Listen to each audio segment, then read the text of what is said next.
join us.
Thank you so much for everyone for joining.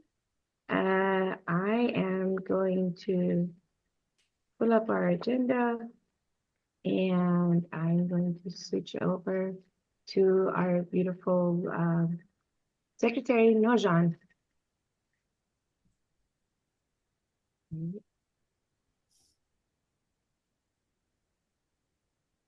Nojan, don't take it. Okay. Hi, everyone. I am Nurjan Irai. I am the Secretary for IADC. And then very briefly, I would just like to go over the main points of the agenda. First, we're going to start, obviously, with the call to order and me introducing the agenda. And then after I'm done with the agenda, I will call for a motion to ratify the agenda. So first, that's first order. Then it's our welcome. Who are we? An outreach update or endorsement update. Everything that basically has to do with what IADC is currently working on at the moment. And then we want to transition into what is at stake at this upcoming election. And then efforts to mobilize and organize. And then very briefly towards the end, we will spotlight Iranian American candidates and DNC delegates. Is there any objections to recognize the quorum? Okay. Then I would like to ask for a motion to ratify the agenda. So moved. I second. Perfect. Any objections?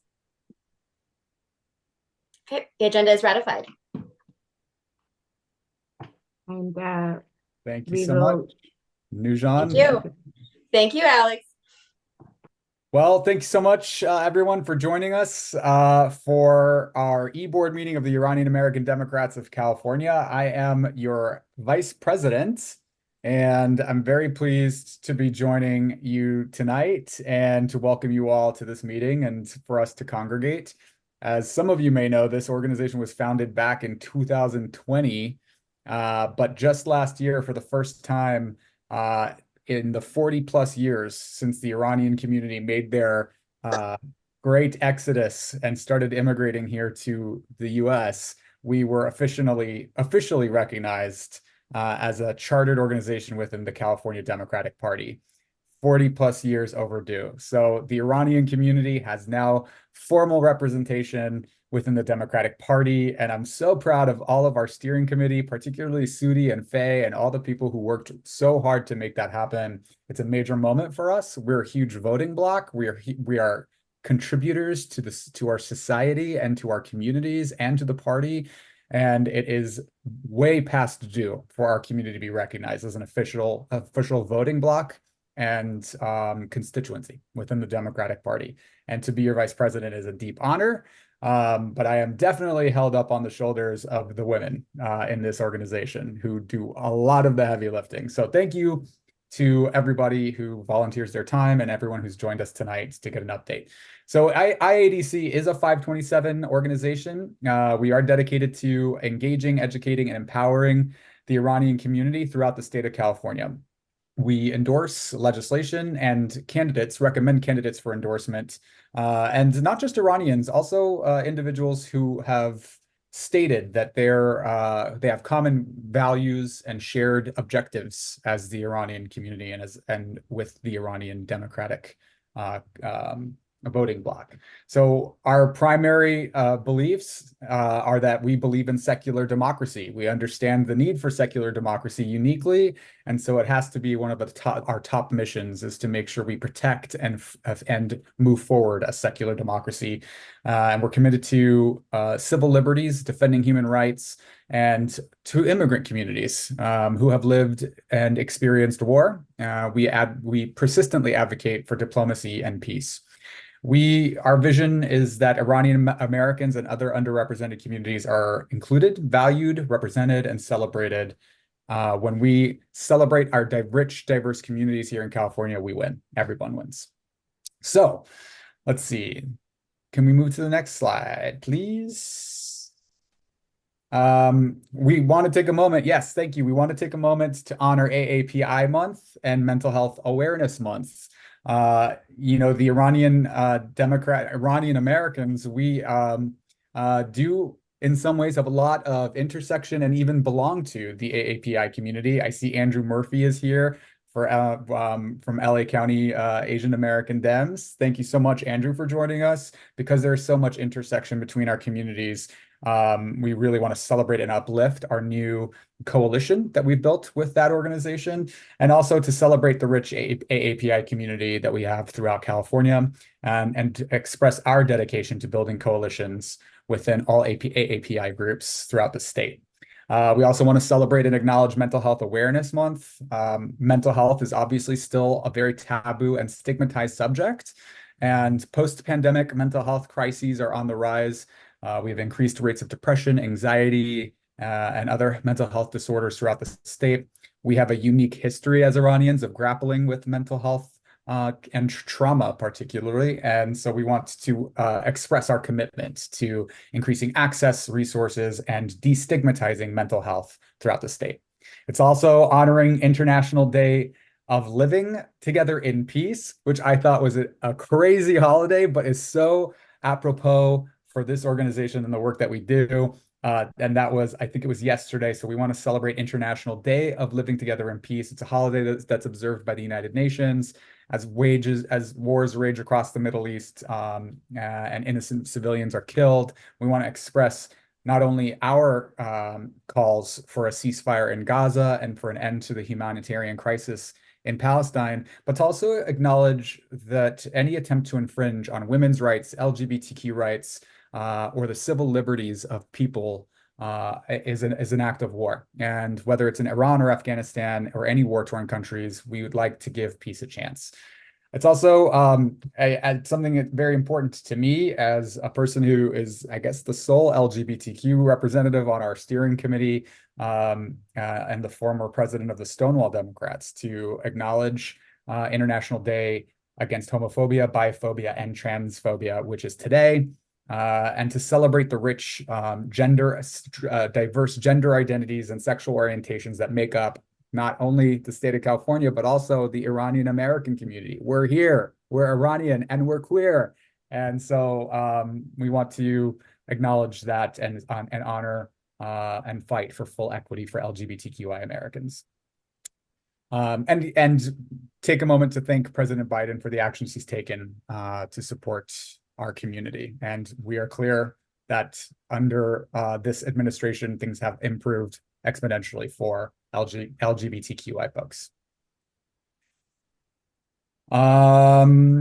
So a note to our members, we are continuing to urge for de-escalation between Iran and Israel. We did release a statement back in April and condemned attacks on sovereign soil and we were alarmed at the barrage of missiles and subsequent attacks by Israel. It's important as ever to distinguish people and their governments. And the people of Iran and the people of Israel are not enemies. People want peace, and the people of Iran have already experienced the devastating impacts of war. So we also want to congratulate our IADC members who were elected as Biden-Harris DNC delegates, including our very own Keri Stefer Seriani, Fariba Hazar, Brian Tabatabai, and Annalisa Swan. So congratulations, and we will see you in Chicago. A little more updates on what we've been up to. March 2nd was the Iranian American Women's Foundation event here in Newport Beach. I was pleased to attend, as well as a lot of our members, celebrating the contributions of Iranian American women to our society and to all sectors of our society: business, arts, dance, music, politics.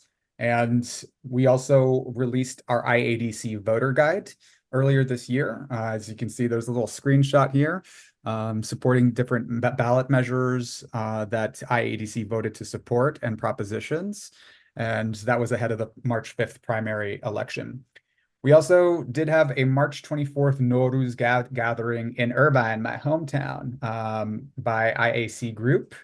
And on March 9th, we participated in the Great American Write-In here in Orange County, lobbying for legislation that's important to our organization, including the MENA Inclusion Act, the Middle East North African Inclusion Act, which is something that this organization has been supporting, pushing for more representation for MENA populations on surveys and census items.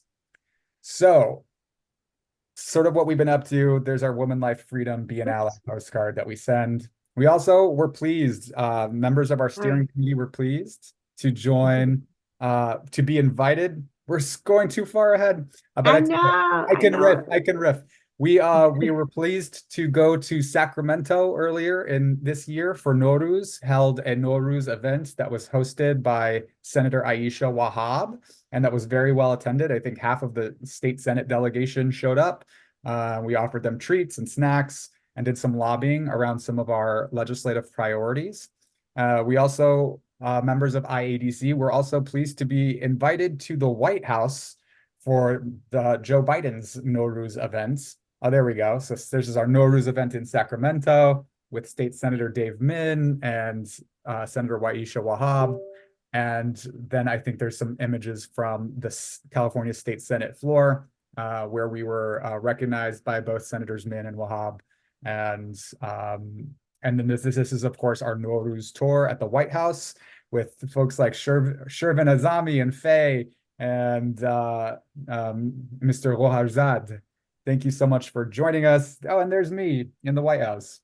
So that was a big moment for us, coming on the heels of last year, being invited to give a congressional briefing on Iranian American issues to Congress. So that was cool. Two times now, IADC's been out to Washington, D.C. to greet with federal legislators and even to the White House. So coming up this July, the Iranian American Democrats of California are working in collaboration with Asian Democrats of LA County, Filipino American Los Angeles Democrats, and the Southern California Armenian Democrats. We will be co-hosting and battling it out at the annual barbecue battle event at Glendale Verdugo Park. This is where all the groups bring their own food, and you get to taste and decide whose cuisine is better. And I would be hard-pressed to find any person here who's not going to find Iranian food, Persian food, well, to be the best. Kubida for the win, Amin Jun. It's free to participants and will include elected officials and candidates. You can visit our social media at Iranian Dems or our website, iraniandems.org, for more information as we get that rolling out, but save the date now for July 27th. We also have an endorsement update, results of our primary elections for IADC's 2024 endorsement. That's going to be Christopher, right? And I'm going to hand it off to Christopher to do that, our endorsement chair. But thanks so much for a minute of your time. And Christopher John, hazır shodi. Yes, thank you. Thanks, Alex. He's always more succinct and eloquent than I will be, but bear with me.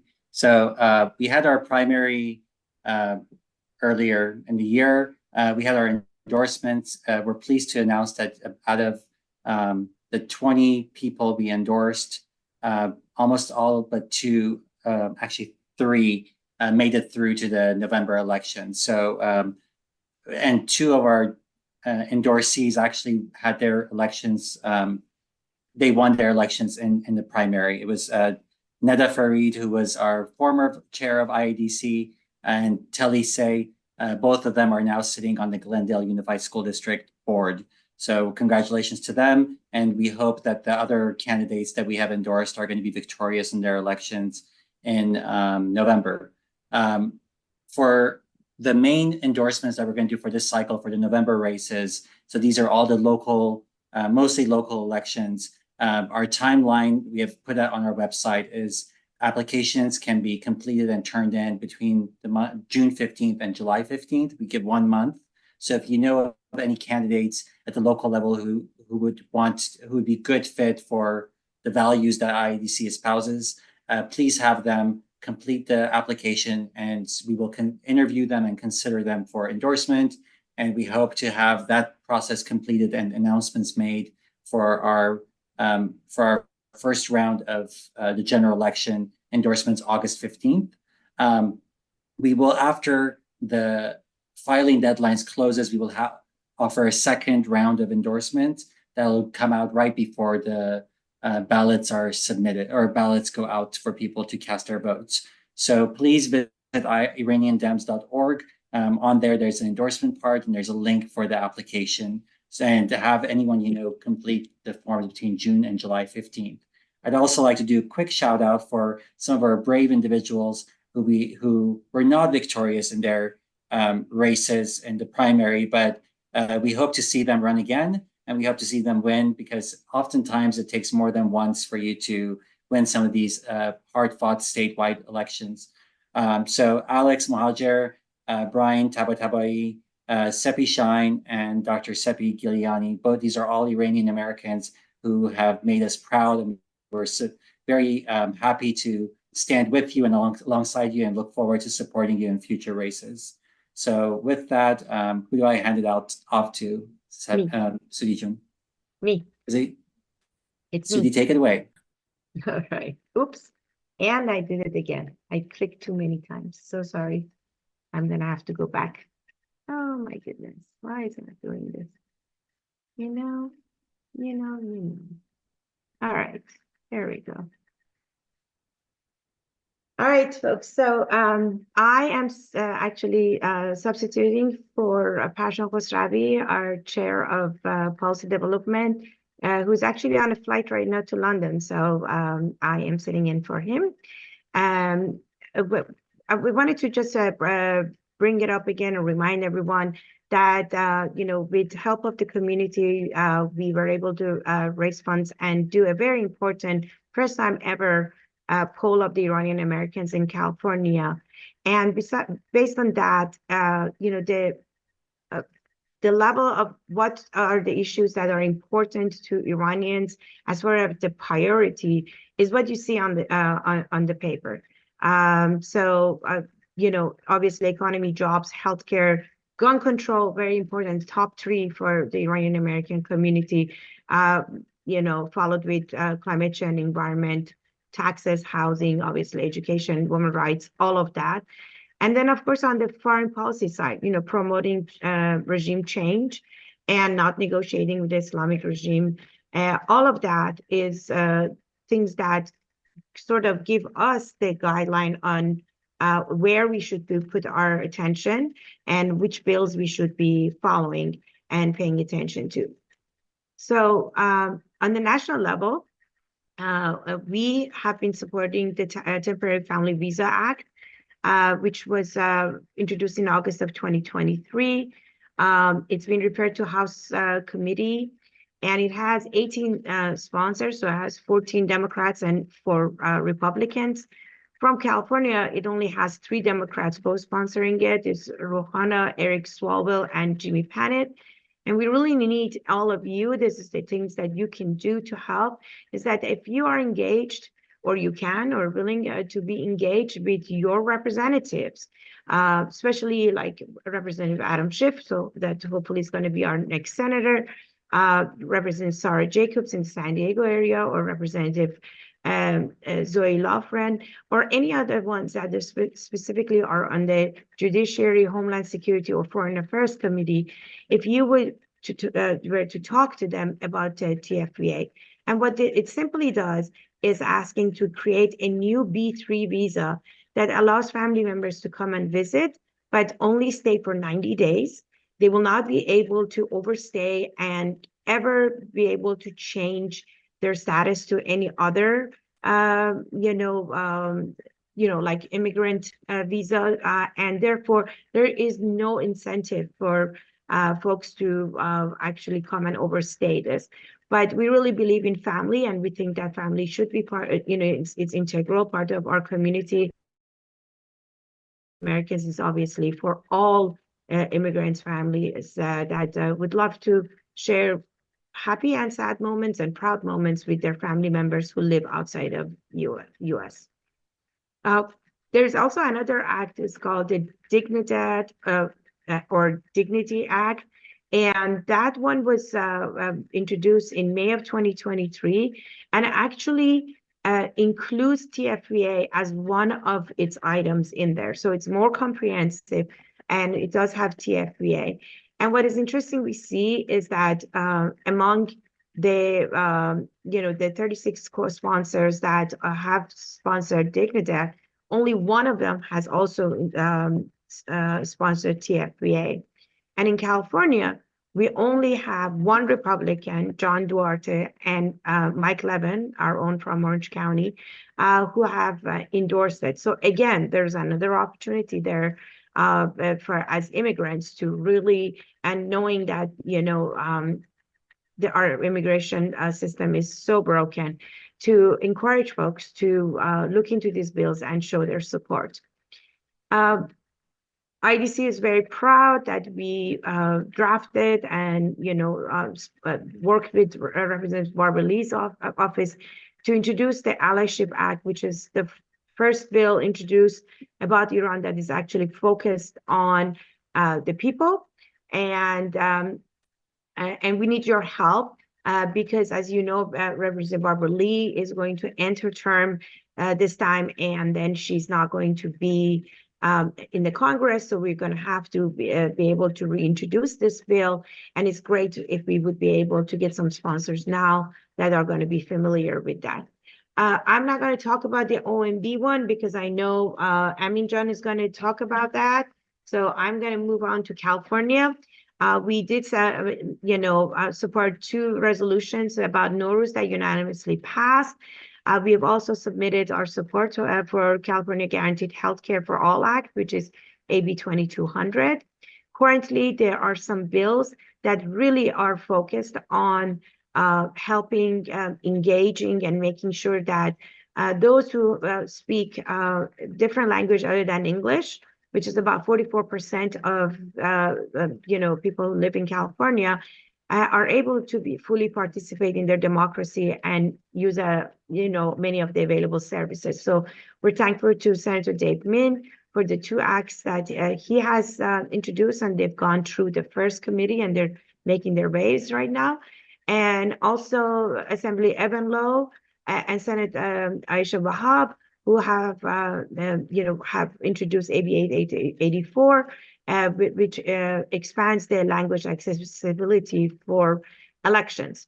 Now, one of the bills that we also supported, which Alex John mentioned earlier, was AB 2763, MENA inclusion, which is a great segue to our first speaker, Amin Nash, who is joining us and has been leading this effort on behalf of Arab American Civic Council. And so, Amin John, take it away.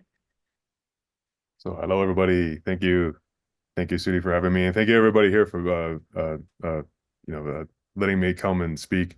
I really appreciate you guys giving me this opportunity, and I hope to update everybody on MENA inclusion, Middle East North Africa inclusion. Real quick, I want to introduce myself. My name is Amin Nash. I'm the Policy and Research Coordinator with the Arab American Civic Council, and we helped draft the AB 2763. alongside Bill Asaley, but we also got together a coalition of groups across California to help advocate for this. Uh, it's many people has been many of the community members have been behind me in the back door, so I really appreciate everybody giving me a voice and giving me opinions on this. The Middle East North African Inclusion Act aims to amend or include the MENA category across all state agency forms. Right now, we don't have one. This bill was actually drafted before the OMB announcement. But real quick, why is it important? So, it brings recognition and it allows us to have resources. If you're from Iran down to Morocco and communities in between, such as Yazidi, Kurdish, any of these populations that don't have data right now, we're going to get data. If you see this chart to the right, this is from a research study that was done in 2021. After I finish the presentation, I'll leave the link for the study.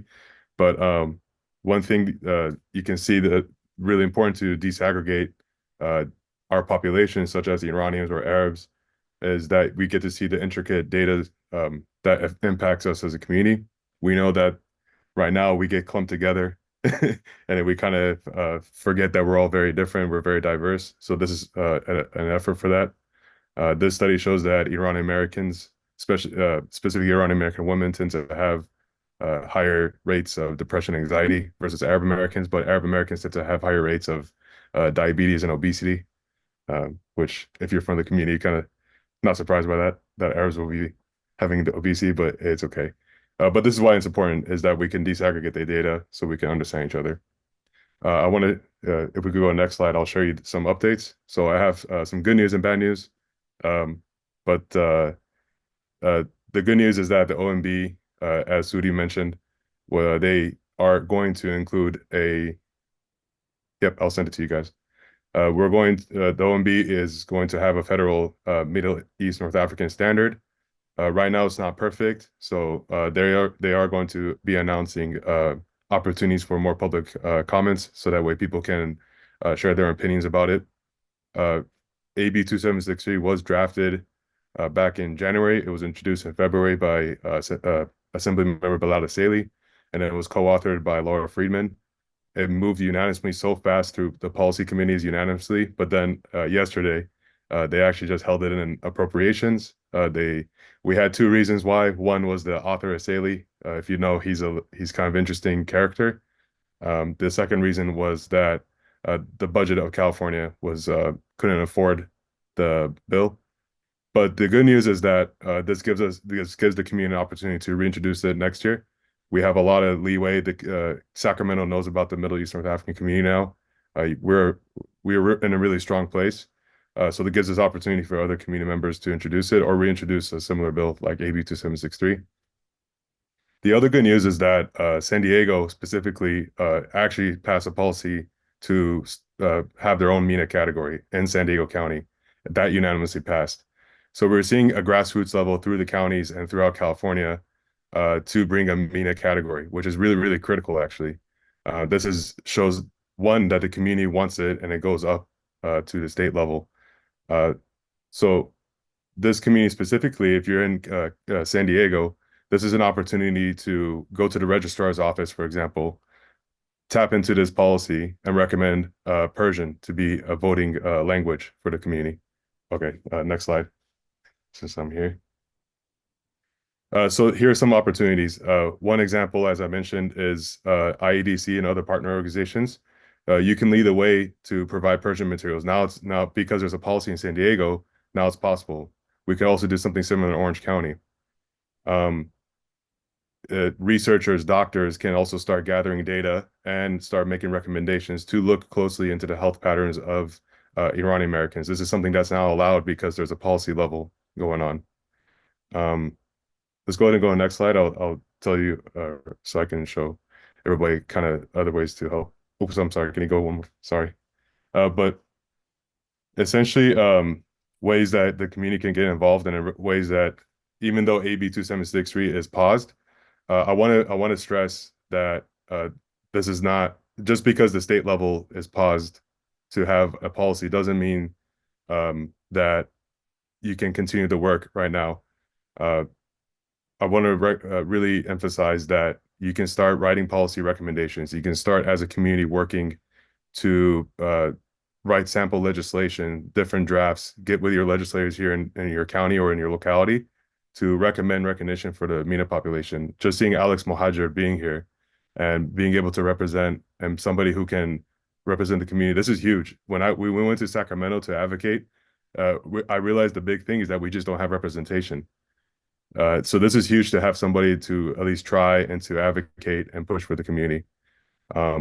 So we do have a listserv. We're going to continue the MENA campaign just to get more recognition, to kind of make a network of communities. So if you guys want to shoot me an email, you can also follow us on our website to join our listserv. But as I mentioned, I want to stress that just because the bill is paused doesn't mean that inclusion for our community or anything is going to stop. In fact, we made such a huge noise and such a huge dent in Sacramento that just seeing everybody here who can rise up, you have a community behind you, and you also have a lot of energy behind you. So take the opportunity and go up. So thank you, everybody. I really, if I could say one thing too, I really appreciate you guys talking about Gaza and also talking about, I have family in Iran. So to emphasize anti-war is important to me. So I really thank you guys for having me in this space.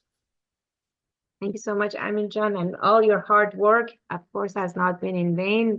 It's been wonderful to be part of the coalition. And you guys made sure, it's not often that the Republican Iranians and the Democrat Iranians see eye to eye, but happen to be on this one. You were able to get the support of Iranian American Republican of California, which is a new organization that just formed, and this became their first bill to support. So it's great work that you've done. All right, guys. So let me tell you, I'm going to kickstart that. Why should we care about this election? And I got to, knowledge is power. And, I spent about a week because I was caring for my mom who had COVID and I was at home, and spent it because a friend of mine in Texas said, "What has Biden even done?" And I was like spewing a few things. And I'm like, I got to know more because I know he's done more, but I need to know more. So what happened was that, in the spirit of educate, engage, and empower, I wanted to sit there and, do the review of the many things that he has done. Over 140 items I was able to validate, not just like, words on paper, validate that, there are other places, articles and all that are validating this data. Strongest job creation ever for a president. Lowest unemployment rate, 3.5%, even 3% in 17 states. Wages are increasing. All of these images that you're going to see now are available on our website. There is a PDF version, and then there is also individual of these. This is our gift to you. Please use it. Use it to educate others, educate yourself, and to be able to engage our community. One of the challenges with today, right now, with Biden administration that you hear a lot, and a lot of people are very concerned about is obviously the inflation rate. But it's good to understand how does that inflation rate differ post-COVID between different countries. Yes, our inflation rate has gone up from 1.7 to 3.2, but look at like Japan, they had like a negative and they've gone to 2.8, or Eurozone, gone from 0.09, 0.9 to 2.6. Germany, and of course, Brazil and Russia have managed to maintain their position. It's important to understand this, comparatively, how, we are doing. Also on the wages, unfortunately, Italy has had like -9 on wage increase, where US has had about 3.0 in increases. So compared to Germany, Japan, UK, Canada, France, US has actually had wages gone up. And then what is inflation? It's also reducing other expenses household expenses that we have. And so there are, quite a ways, but of course the big one has to do with funding for the pre-K, which is really hard on people. No taxes were increased, and gas prices were able to be reduced. They're still high, but they were able to be reduced. And of course, healthcare.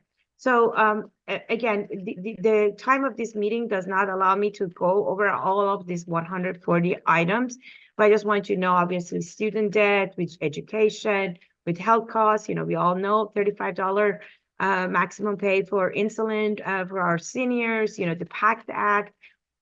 So many initiatives. And a lot of work has gone through on voting rights. And so I think it's really important to know that almost every department was asked to, based on the Electoral Count Act, to go out there and make it easier for people to have information. Done big for women, for LGBTQ. We talked about a few of those. Alex talked about them earlier. Respect for Marriage Act. First time ever funding for women, for their, for health. And of course, the Violence Against Women Act, and then infrastructure, huge. Our roads, our bridges were not safe.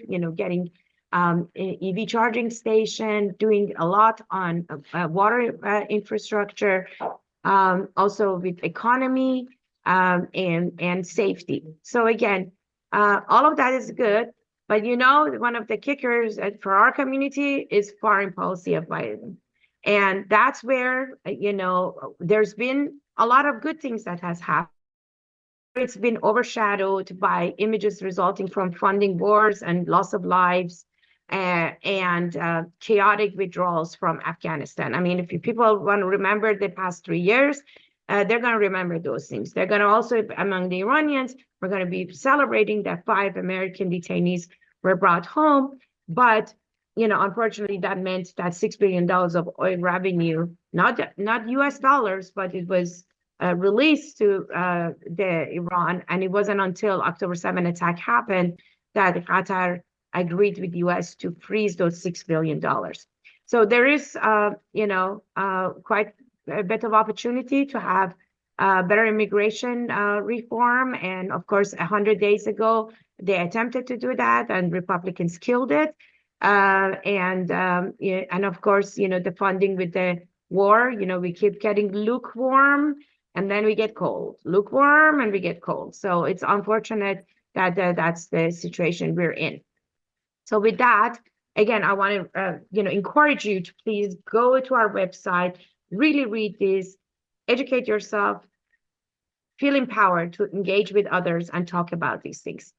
And with that, I'm going to hand it over to Alex Mahajer, that's going to tell us about what we should be afraid of coming this election.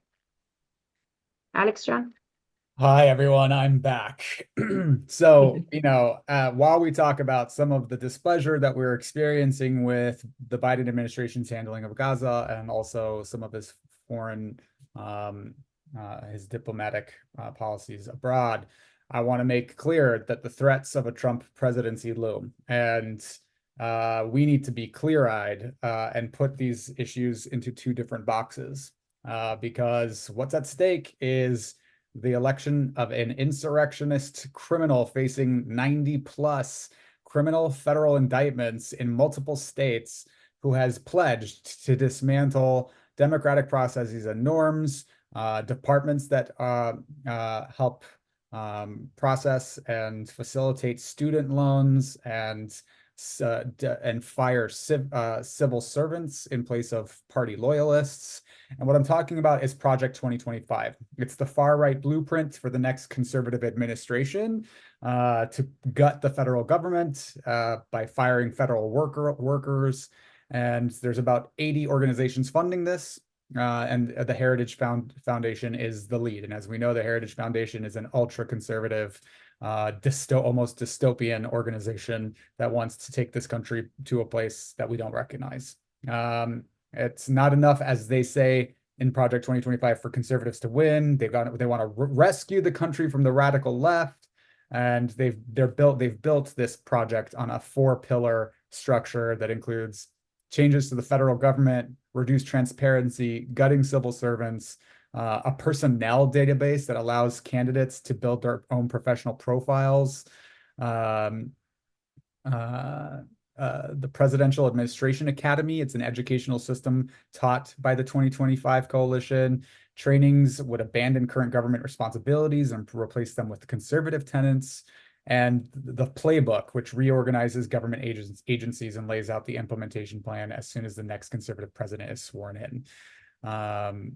They cite that the Reagan administration took 60% of their policy recommendations, and the wheels are already in motion to make sure that this is successful. The courts are stacked by conservatives, by Republicans. The Trump administration and Donald Trump stacked the federal judiciary with young, ultra-conservative judges, and then stole a Supreme Court seat, maybe even 2 Supreme Court seats, to make sure that there's a conservative bent on the Supreme Court that lasts an entire generation. So we need to be very concerned about what kind of policies will be adopted by the next administration and then protected by a ultra right-wing Supreme Court.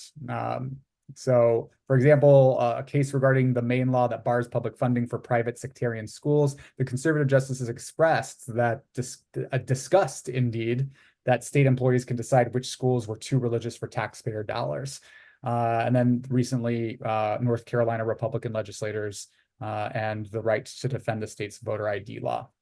So I think I want to pass this along to, I think it's, we're passing this along, yes? Or To Amanise, right? Yes, To me? yes, you are. Yeah. You are. Just to say that these images also are available on our website, and so please use them. Especially this last one. It will be posted on our social media. We just awaited it on, because we had so much to celebrate. But please use this, get the word out, tell people, maybe there are things with Biden administration we're not happy with, but the alternative is horrendous. Okay, so I And guess with we'll that, officially. Amanise John. Hello, everyone. I'm Amanise Sanati. I might be the only Iranian Mexican American in this room right now, but I know there are many more of us. And yes, I pulled over. I'm on my way to San Diego, and I'm excited to share some of the horrific stuff that's ahead. It's a 900+ page manifesto for those who don't know. And I'm no expert. I've been juggling a lot of stuff in my own house. I spotted a typo in here, so please give me grace, but we'll go right in. So the areas that I focus on, I'm a licensed clinical social worker. I work in schools, have a lot of history in criminal justice, mental health. So I chose to focus on education, reproductive justice, and LGBTQ+ rights. And Alex, thank you so much, Alex Joan, for starting to share what was happening, and Sudi emphasizing, Sudi Joan, the reason why we need to pay attention to what's happening, because yes, the alternative is unfathomably horrific. And it kind of forced me to look into this and see for myself. So when I go through the slides, I'm just going to kind of poke out some of the things that stand out. But I did put a lot of what is actually written in there, so there's no mistake on what their message is. They're very, very clear on what they're doing and what they're already doing. I'm active with Our Schools USA, who has done a lot of the research on the education front, and they've been doing work in the school boards. So I've had I've had the opportunity to witness a lot of this play-by-play stuff happening already happening in our schools and in the districts, and it's happening. So we'll go into education. I don't know if you turn the screen. Okay, good. So second sentence in, federal education policy should be limited, and ultimately the Federal Department of Education should be eliminated. So that's what they want to do. They want to, as Alex alluded to, they want to eliminate a lot of these public service organizations entirely, or reshuffle people around and ultimately move everybody into one very small, consolidated, hand-picked group of people who all look and think the same conservative way. That is the goal. So they might use the jargon redistribute, eliminate, and they might even say we're going to protect civil rights, as we'll see ahead. But we have to kind of remember as we're looking at this, some of the stuff we're not really sure what they mean, but we must remember that we're looking at this from their lens. So when they talk about civil rights, they're talking about civil rights as they define it. So let's go on to the next page. These are 4 of the tenets that are talked about in the education sector. Advancing education freedom. That's school vouchers. So anybody who knows about school vouchers, we know what that's about. And that is to take away funding from public education, to give people, to give anyone the freedom to start a school, or what form of place that they want to call a school, and to get subsidized. That allows for parochial schools. And it's really just another way of showing how they're going to defund things. And they actually, in the education system, they actually talk about Arizona specifically, how that's kind of what they would like to model things like. And if we look at what's happening in Arizona, they are overspent by billions, and they're essentially defunding their public education as we speak. So that's a model, as they state in there, as what they like to do.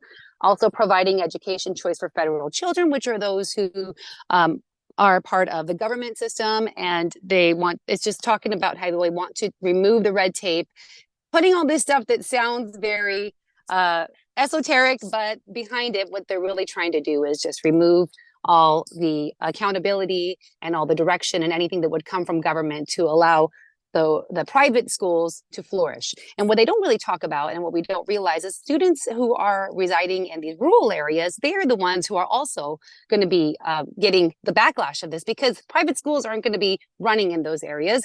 That's not where the people are. So it's these kind of students, especially, that are among the most vulnerable, that are going to be losing out on the funding and the structure that allows them to access a quality education.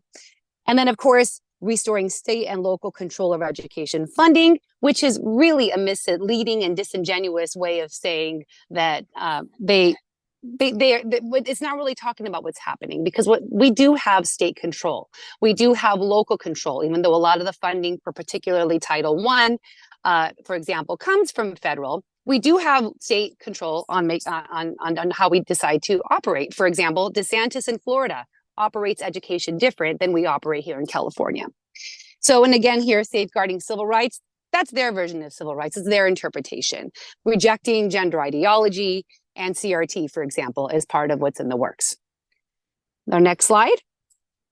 I don't mean to lump reproductive justice and LGBTQ plus rights together, but it's commingled in the Department of Health and Human Services section.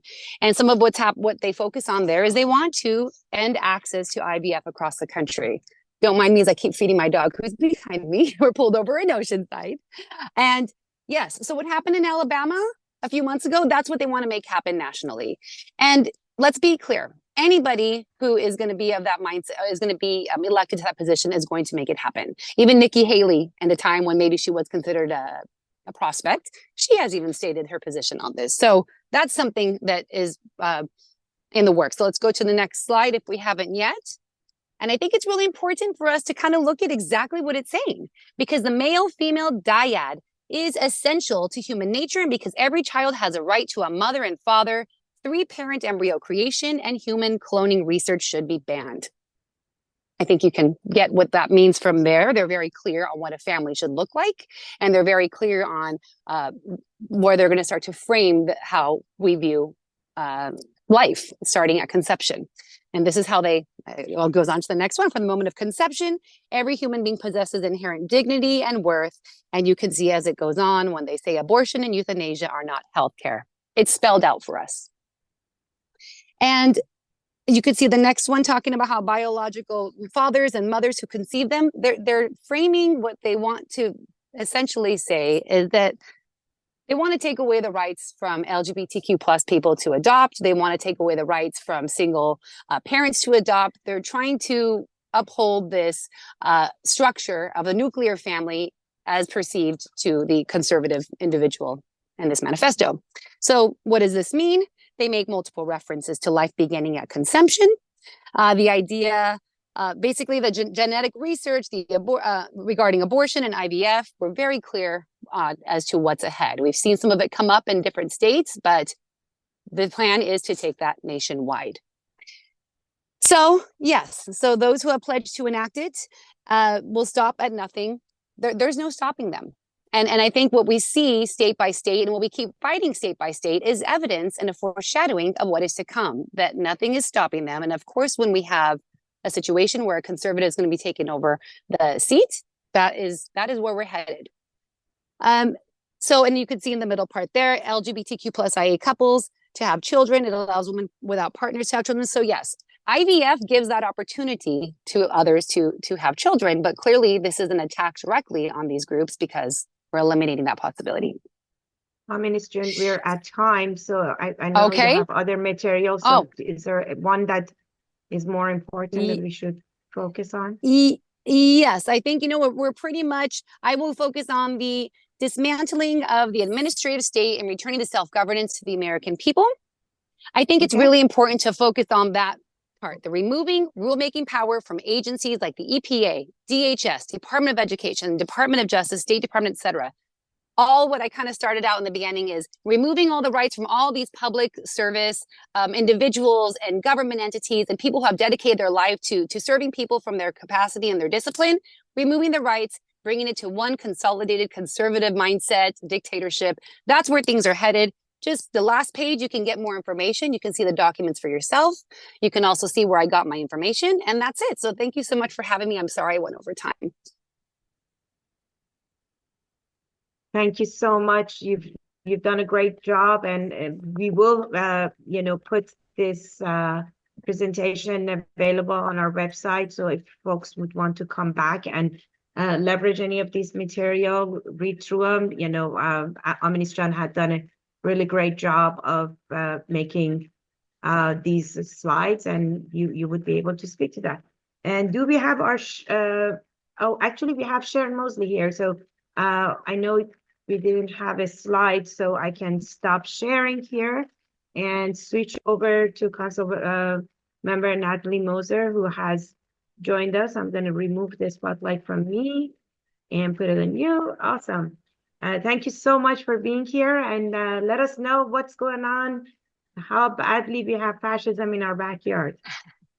Thank you so much for having me, and sorry for not having any slides, but I figure I can probably paint the picture for what's happening in Huntington Beach, and you have to just look at me while I tell you. But thank you for having me. I am Natalie Moser, Huntington Beach City Council person, elected in 2020. Huntington Beach isn't just where I serve, it's been my home for most of my life. And, it's in 2016, like many people, I was really upset about what was happening in the world. And I decided I could no longer stand on the sidelines, got involved in our human relations task force, started working on homelessness issues here, and ultimately ran, as I said, in 2020 and was elected.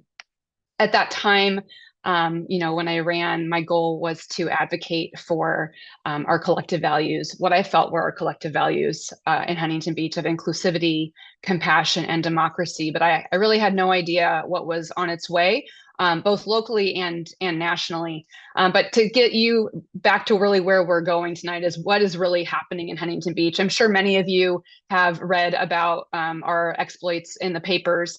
I did put a Cal Matters article link in the chat that would give you a little bit more context should you want to dig in later. But the title of that article is, I think, pretty encompassing of everything. The pride flag is gone. Library books are under review. It's a new era of backlash politics in California. And so I think what's important in Huntington Beach is we are witnessing a systematic dismantling of our local government and democracy. Recent actions by really a small group of politicians, a majority that came in during our last election, have targeted our LGBTQ community, attempted to ban books in our libraries, have introduced restrictive voting measures, among many, many other things. And I think what's important is that these are not just local issues, but they are issues that are really spreading around the country. And they're really trying to dig in locally, but they're also an assault on all of our fundamental freedoms. As I mentioned in 2020 elections, really this escalation in this extremism started occurring with the election of they call them the Fab Four, but some people call them the Fascist Four, our new city council members, in addition to our elected city attorney. Basically, they were repelled by a wave of disinformation and false narratives, and they've really sought to reshape Huntington Beach's identity, and they've really done so in a very short period of time.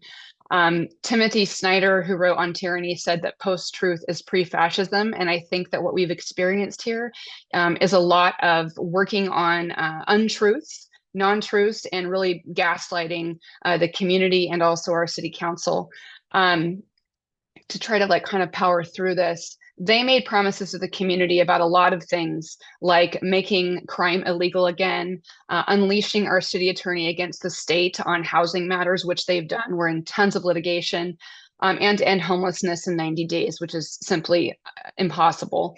And since taking office, what have they done? They have done so many things to dismantle things, like dismantled the bulk of our citizens committees.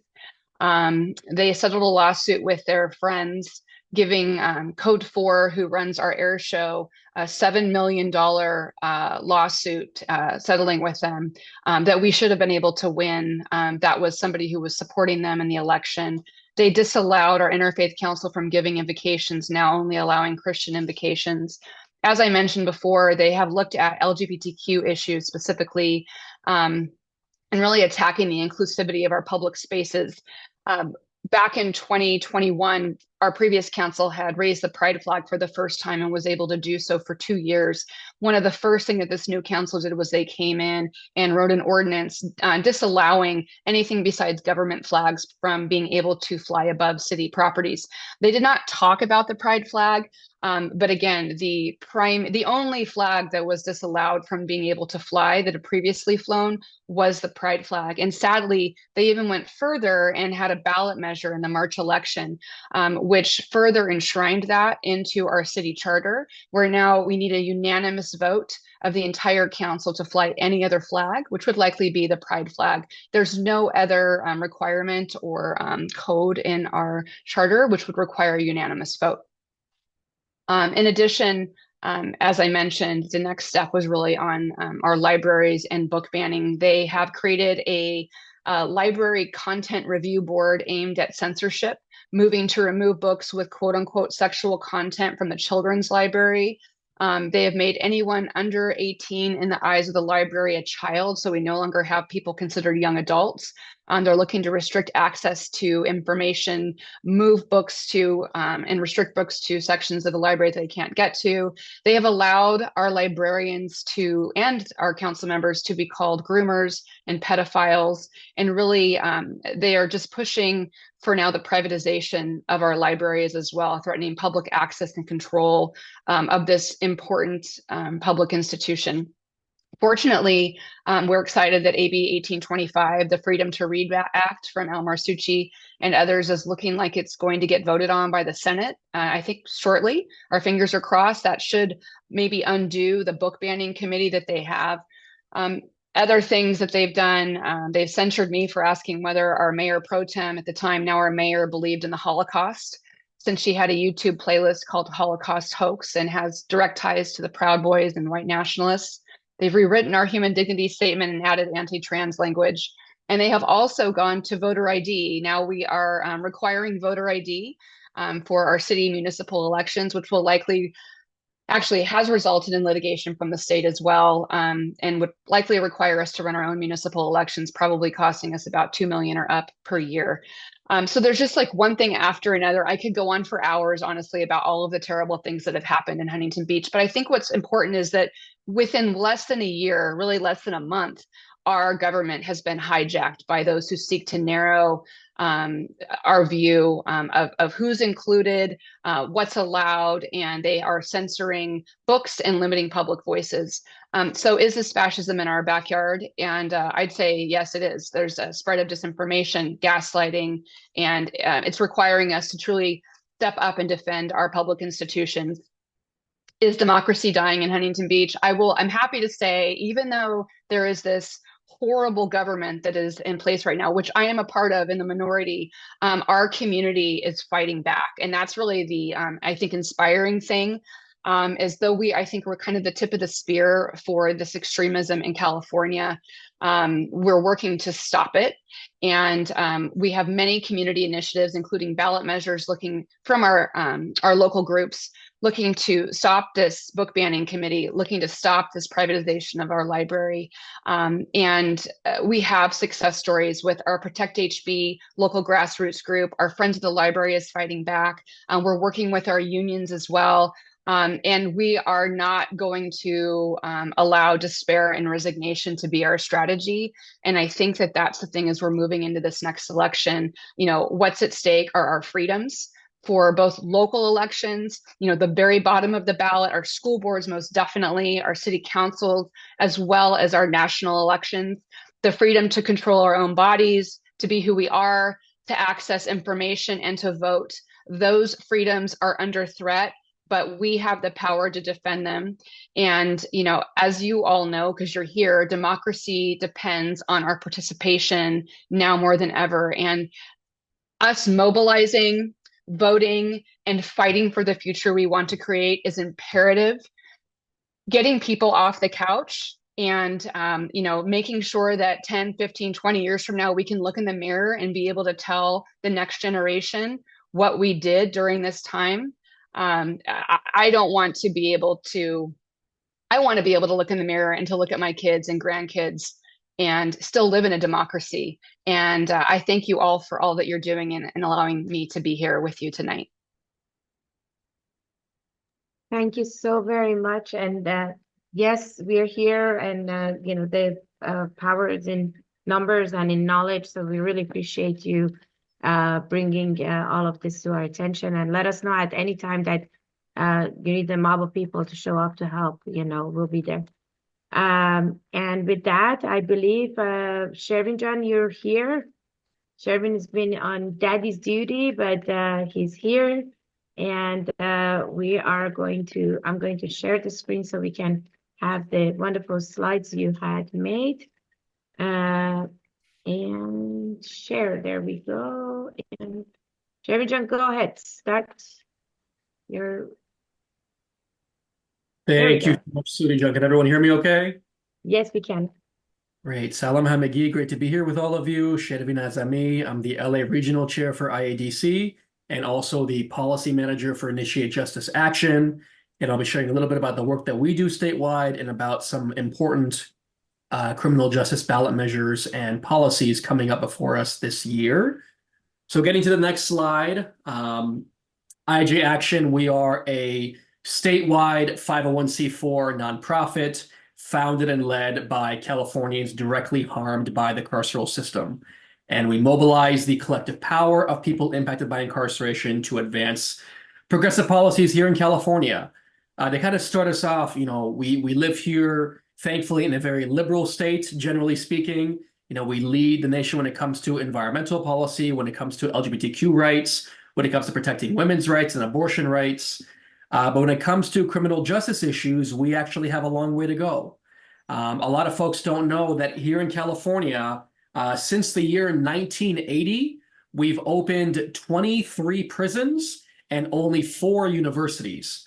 I love sharing that statistic because it's a great example of how our budgets are moral documents, and we're investing in facilities that lock people up while not investing as much as we should in prevention and education, in housing, healthcare, and the actual services that keep us safe. During the height of the mass incarceration crisis here in California, we had over 170,000 people incarcerated in our state prisons. And it was so bad that the U.S. Supreme Court actually stepped in and enacted a consent decree requiring our state to reduce its prison population. So it was about 10, 11 years ago that the Supreme Court actually stepped in our state and mandated that we reduce our prison population. And so going into the next slide, IJ Action, we work directly in this space in 4 major areas. The first area, which is the area that I lead, is around policy advocacy. So that's introducing and supporting legislation, moving through the legislature in Sacramento around expanding criminal justice reform, expanding reentry services, expanding rehabilitation services, addressing the enhancements that we have in our books that keep people locked up for years and years without any improvements to public safety, without any reductions in crime in our communities. So we're working on important policies in that arena. We are actively lobbying against bad bills, trying to expand mass incarceration. You know, since that 2010, 2011 consent decree from the Supreme Court, our state has made a lot of really important reforms that bring our loved ones home, that invest in reentry and rehabilitation, that invest in restorative justice, that get rid of things like gang enhancements, drug enhancements, that do not keep our community safer. But since the COVID-19 pandemic, we've seen the pendulum swing back the other way. A lot of it driven by misinformation in the media, driven by large corporations like Target, Walmart, and Home Depot that are trying to buffer their revenues on the backs of poor Californians. And so we're working collaboratively on these policies. And, you know, we're supporting state budgets that invest in our community and divest from prisons, recognizing that mass incarceration, overcrowded prisons, these enhancements have not improved public safety. And there is a tremendous degree of peer-reviewed evidence documenting that fact. We also do a lot of power building. What that means is we work to build the political power and acumen and participation of system-impacted people, recognizing that for too long, legislators have not heard directly from the people who are impacted by the prison and police policies that they enact up in Sacramento. And a lot of times, you know, when you're not at the table, you're on the menu. And so we work to train and inform impacted people on how to engage in the political process, how a bill becomes a law, what a ballot measure is, how to engage with your lawmaker, how to run for office yourself, how to lead a ballot campaign, and things like that. We work on civic engagement. You know, we go into parole facilities, we go into reentry homes, we go into transitional homes, sober living homes, and we talk to folks about voting rights. And we engage people who are formerly incarcerated on why they should participate, why they need to vote, and why their voices are so important, recognizing that disenfranchisement of people who are incarcerated is rooted in systemic racism and is rooted in classism. You know, the overwhelming majority of people incarcerated in California are Black and brown and indigenous. And these policies are rooted in many racist histories and tendencies here in our state. And last but not least, we exercise our power through endorsements. We endorse candidates who are committed to criminal justice reform. We support their campaigns, and then we engage in co-governance once elected to hold them accountable to our values and work collaboratively with them to advance these policies up in Sacramento. So moving on to the next slide. If we may, thank you. We can skip this one. Kind of we're a membership-based organization. You know, anyone can become a member of IG Action, whether you are personally impacted or not. The point is around really engaging folks who are committed to progressive criminal justice reforms here in our state. These are just some pictures of some of the work we've done in the community over the past month and a half. Including advocating for federal policies that restore for voting rights for people who are impacted by incarceration. You know, we do a lot of work going to reentry fairs, working with CSUs, and much more. And we've been on the record this year supporting or opposing 80 different public safety bills in the legislature.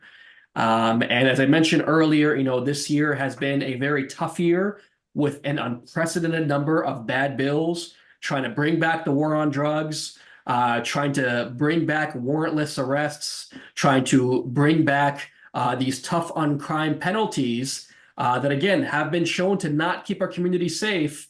But we are seeing this narrative being driven that we need to lock people up. We need to be strict when it comes to punishment as a way of keeping our community safe, when the way we see it is that the safest communities are the communities with the best schools, with a great degree of housing and access to healthcare, with lots of community spaces, lots of community parks, safe streets. Those are the items that actually keep us safe. So moving a little bit forward through the slide deck, These are some of the bills that we have worked to support or oppose this year. I'm happy to say on the opposition end, we've been able to kill 2 out of these 3 bills. One of them, unfortunately, has made it to the floor, but we're working actively to try to work with members to oppose the legislation. But thankfully, we have gotten bills that expand court diversion for mental health and substance use, bills that expand opportunities for visitation for people who are incarcerated, and bills that expand on restorative justice alternatives to incarceration. And so getting a little bit into a ballot measure that I want to talk about, as I mentioned, there's a lot of hysteria in the media around so-called smash and grab robberies, around retail theft. Much of that has been overblown by retailers like Target, Home Depot, Walmart, and others.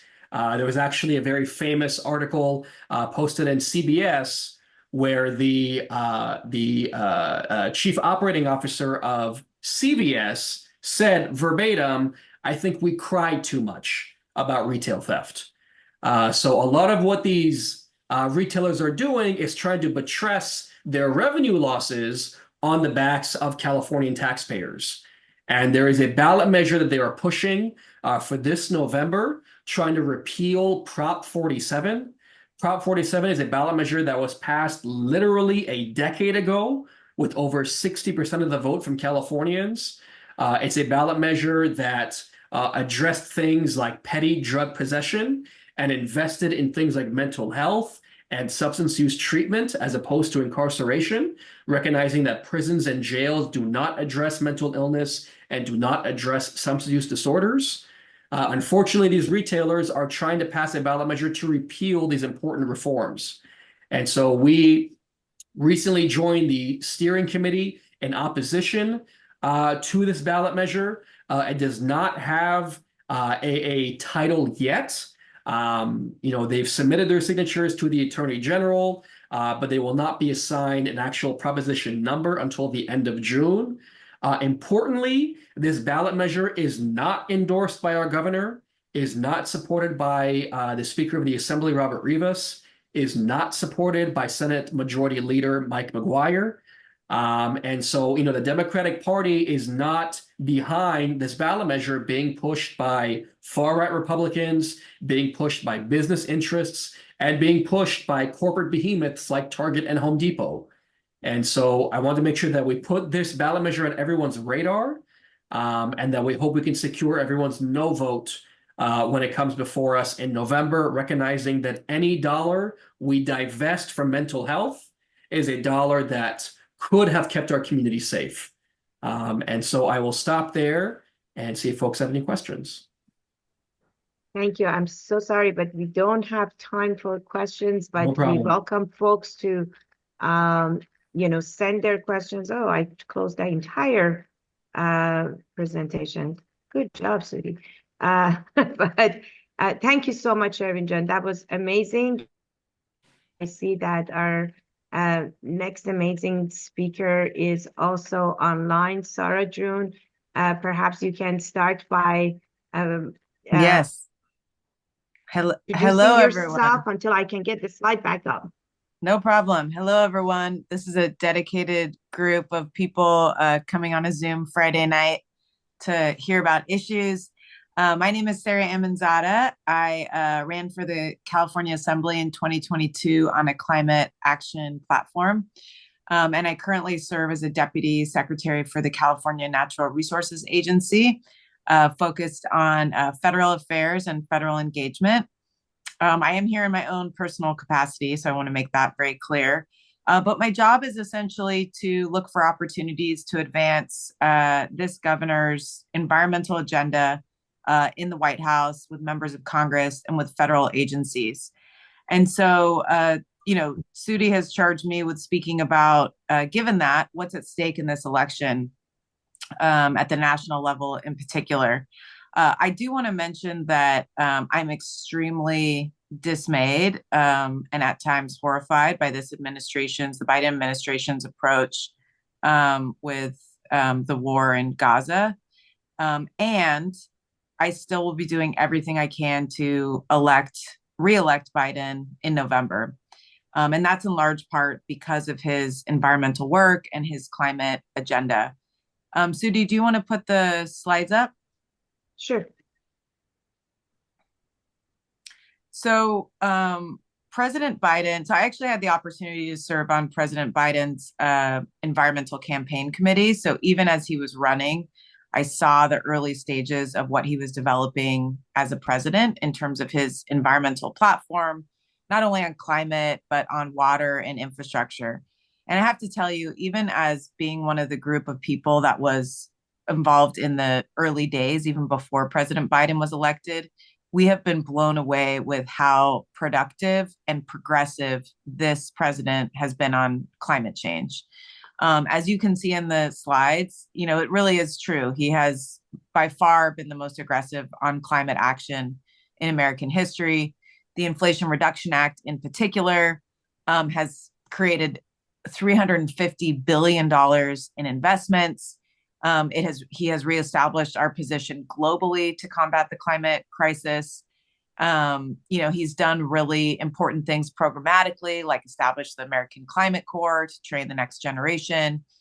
He's protected more lands and waters than any president since JFK through his 30 by 30 plan, the goal to protect 30% of lands and waters by 2030.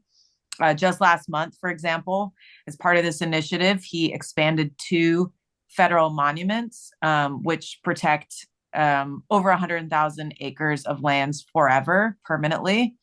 And in particular, one thing that's really been inspiring to me is he really is focused on environmental justice. He has an environmental justice leader as part of his cabinet, and is looking to invest 40% of federal funding in what he considers to be environmental justice communities. Is he perfect? No. I think a lot of us have been disappointed with his, until very recently, his continued support for oil and gas leases. And there has certainly been problematic aspects of his leadership. So I think the theme for me with what's at stake with Biden in terms of the environment is Biden perfect in general or on the environment? No, absolutely not. But if you think about his presidency, even compared to other Democratic presidents, but certainly in contrast, the potential for Donald Trump, it is astronomical. If you think about, for example, here in California, we are looking to produce significant amounts of offshore wind.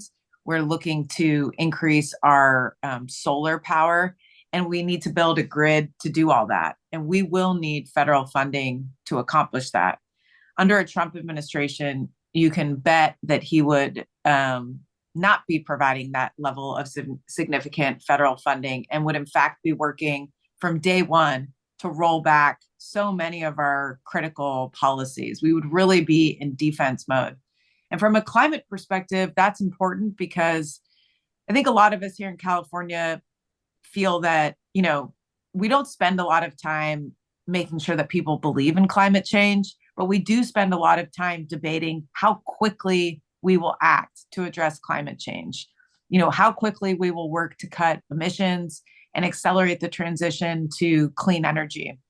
And we really don't have 4 years to lose under a Trump administration, and really longer than that, because we would have to spend a lot of time after his administration fixing all of the things that he has done. We don't have time to spend in our litigation, in our legislation, in all of our programmatic work in combating and trying to prevent Trump from rolling back our seminal environmental laws as he aimed to do in his first presidency. I personally worked on a bill during his presidency that aimed to just ensure that we protected the Clean Water Act and the Clean Air Act, because Trump was aggressively trying to undermine the federal aspects of those laws, many of which are integrated with our state laws. If you think about the acceleration of electric vehicles and the signals that this president is sending to the private sector, one thing that we've benefited from in terms of the private sector is a great degree of certainty and predictability with this president. The things that he campaigned on are the things that he has in fact done now as president. under the Trump administration, a lot of that is up in the air. It becomes very questionable what is a good investment anymore. Will clean energy continue to be a good investment with Trump aggressively working to block it? So, you know, I say this because I don't know about you, but a lot of my friends and colleagues are quite frustrated with Biden in a number of respects. And, you know, in fact, we need to see a lot of energy and enthusiasm and, you know, incredibly aggressive work as we lead up to the election. And so I really come back to which president is going to ensure that we leave our kids a livable planet. You know, the next time that there's a severe wildfire season in California, which president is going to ensure that that doesn't become the new normal, that we don't leave our kids a future of extreme drought and extreme wildfire with policies and programs that exacerbate those risks and those harms. And so, you know, even just from a climate perspective, I think there's a really strong argument to be made that this is the most significant election of our life. The other speakers described a number of other reasons why that is the case. But it's really hard to overstate this president's positive impact on climate change, and conversely, the high degree of risk and harm that we would feel in California and across the country and around the world if we were to see Trump become president. I think I just saw my time check, so I will stop there. Thank you so much, Sarah. I really appreciate you leading the charge. And, you know, you made us proud last year by, you know, running for office and, you know, with your appointment. And we continue to benefit from your representation. Thank you so much. With that, I'm going to move to our Faiba Hazar, who is our Southern California chair and sitting in for our outreach committee to tell us how to mobilize and organize. Hi, thank you so much for all the fabulous speaker. Thank you for being here. I know we're running behind. We have a few candidates that Iranian American candidates, as well as DNC candidates that would want to have a few words to say. So I'll just quickly over, as you can see. We'd love to have you join us. Representation matter. So become an IADC member and definitely follow us on our social media. And also, if you know any candidates that would like to be endorsed by us, please go to our website and go through the endorsement process. We love to have more Iranian American or anybody that supports our mission to join us and be endorsed by us. And if you become a member, you definitely can join our different standing committees. And you know, money always is appreciated, so donation will do accept that. So he's going to put a link there that for us to for anybody that would like to donate to us. So with that, I'm just going to wrap it up and give time to our candidates to speak. Again, thank you for being here. Thank you, Faiba June. Yes, I see some of our candidates here, so I'm going to stop sharing, but I just want to let everyone know that everybody has only 1 minute to speak, and I'm going to start that with our vice chair of our Northern California region, and hopefully soon the next San Francisco ZA, Ryan Khojaste. Brian June, we're going to spotlight you and give you a minute to tell us, you know, why we should vote for you.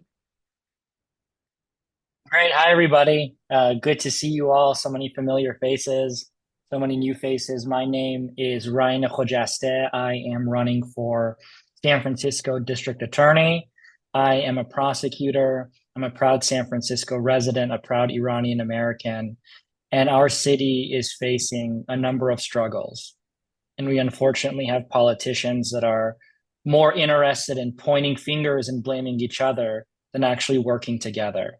And so I'm running for district attorney to balance accountability and rehabilitation, recognizing in my office I have the power to save lives and not just destroy them.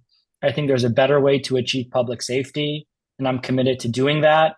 I'm very honored to have the endorsements of 8 different elected district attorneys across the country, including the only 2 Iranian Americans to be elected DA who are in Virginia. And I'm hoping with the help of your organization, I can become the 3rd in this country to really work collaboratively to make our city safer. I'd love the endorsement of the Iranian American Democrats of California. I submitted an endorsement, and I'll put in my website in the chat. Would love for you to spread awareness of our campaign, and I look forward to doing an honorable and ethical job as San Francisco's next district attorney. Thank you so much. Thank you so much, Ryan Jun. Appreciate you.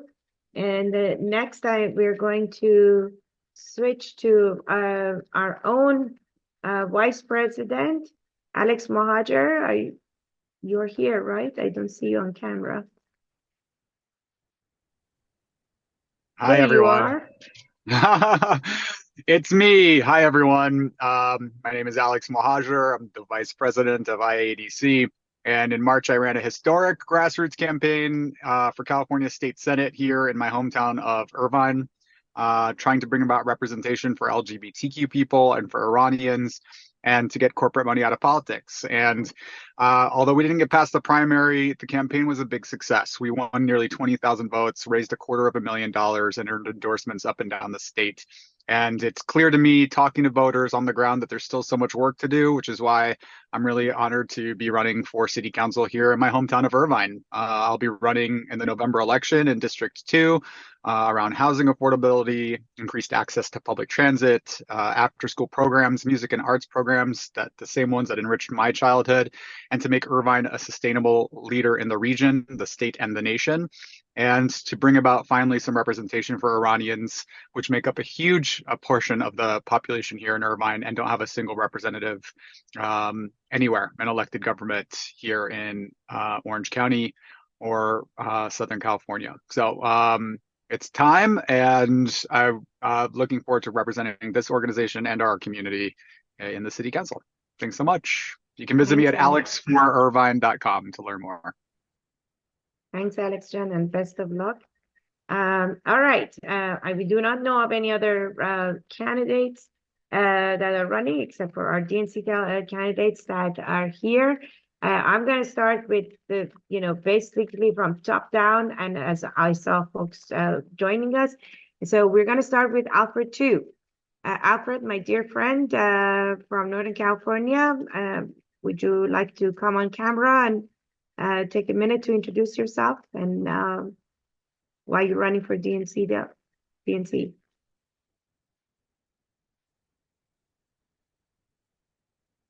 Alfred? All right. Well, with that, maybe he's on mute. I'm sure a lot of people are doing that, pulling double duties. Lisa. Oh, there's Igor. Annalisa, are you able to come on camera and talk to us for a minute?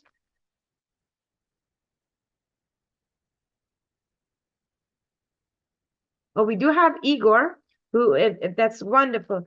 Actually, we'll wait until the other folks. Igor is actually is running for city council as well, and he has a special election coming up. So we're going to spotlight you. And Igor, I know you're a familiar face to many of us, but tell people about yourself and why you decided to run for this. Great. Thank you so much.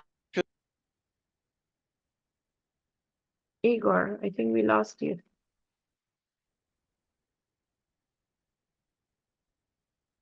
Igor, do you hear us? Igor is no longer in the Zoom. Okay. I think his connection. He's canvassing, so hopefully we'll have him join back on. All right, so with that, let me see. Alfred, are you back or no? No? Annalisa? You know, I see you guys on the list, but I don't know if you haven't. All right. So based on what I saw, people joining, Ms. Kristen Pelosi, thank you so much for joining.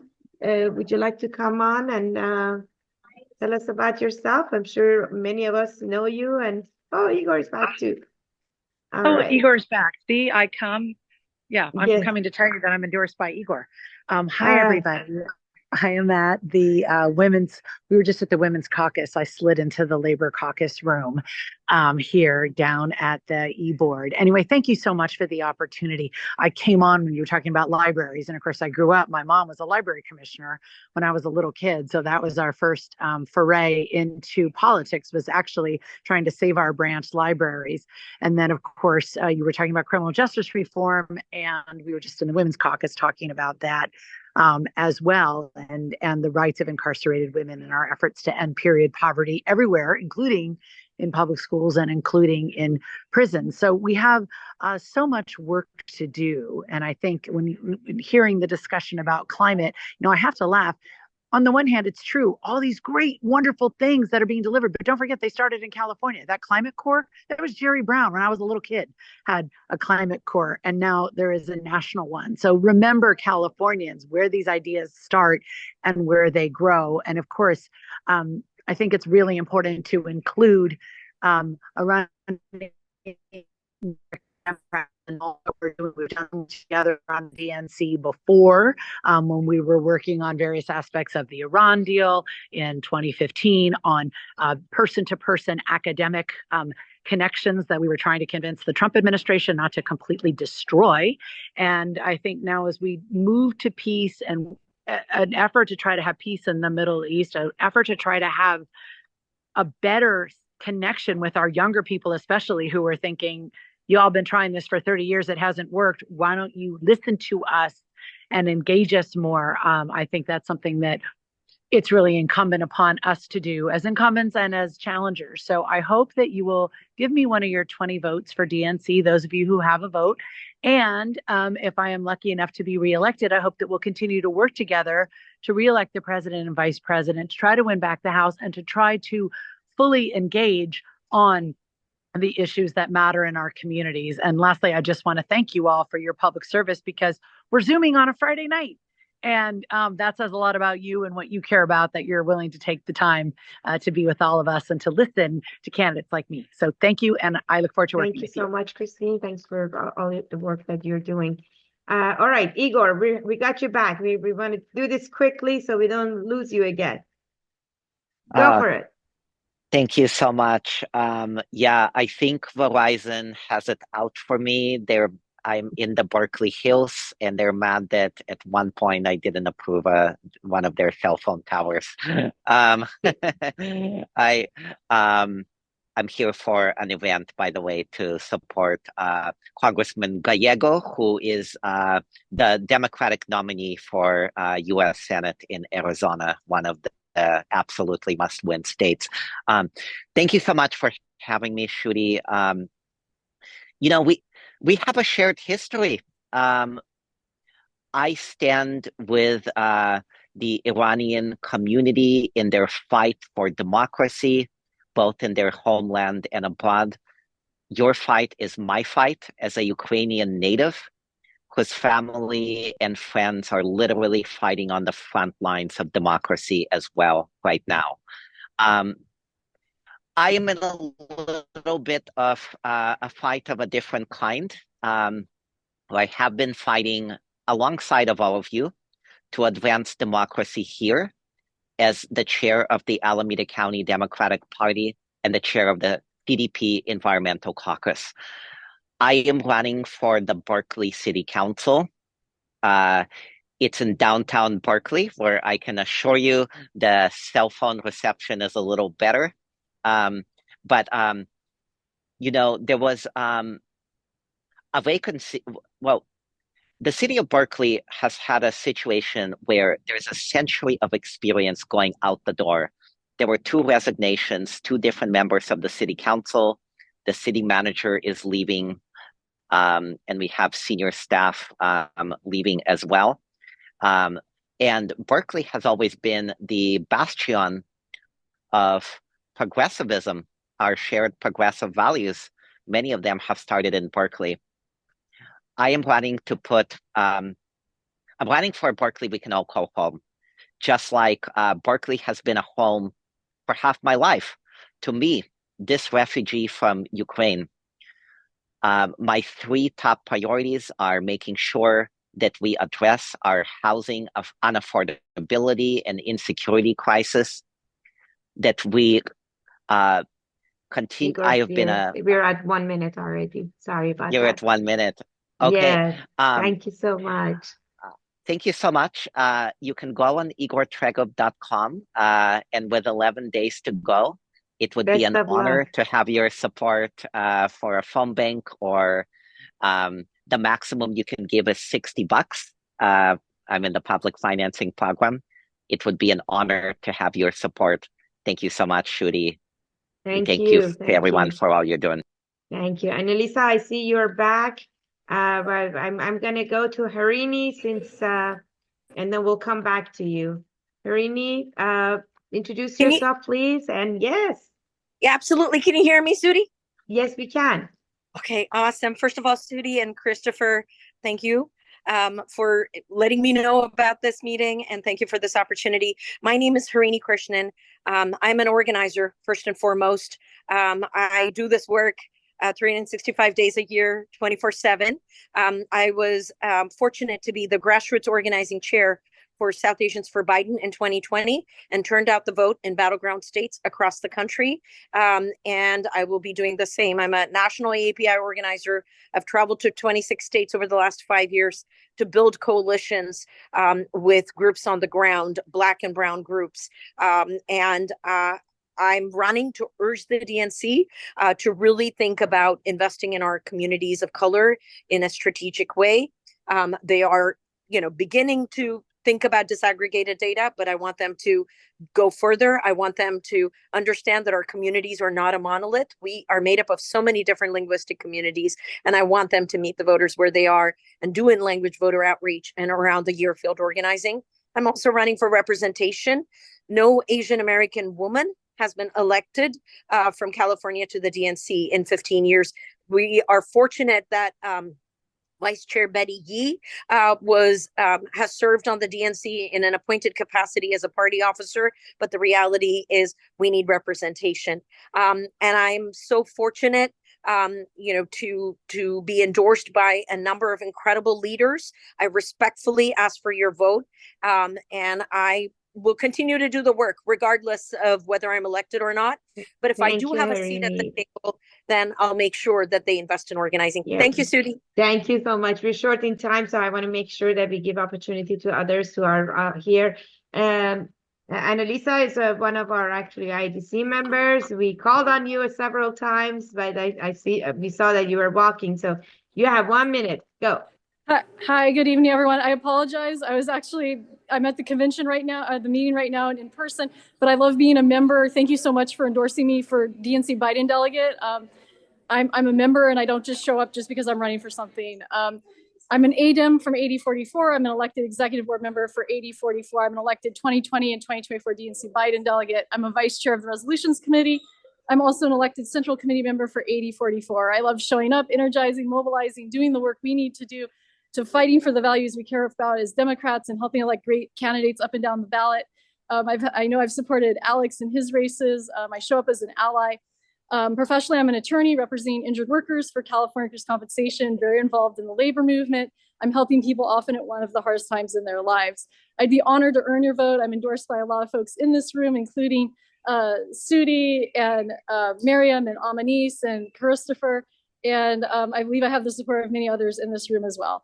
Thank you, and I'd love to be one of your 10 self-identified females. Thank you. Thank you very much. Otto Lee, thank you so much for joining us. You have 1 minute. Please introduce yourself and tell us why we should vote for you. Good evening. My name is Otto Lee. I'm currently a county supervisor in Santa Clara County, also serving on the DNC in my second term. Would really be honored to earn your vote. I'm a retired Navy veteran. When Donald Trump says that fallen soldiers are suckers and losers, I take huge offense to that. We need to make sure every service member and every veterans know about the story to make sure that they would not give him that very important vote.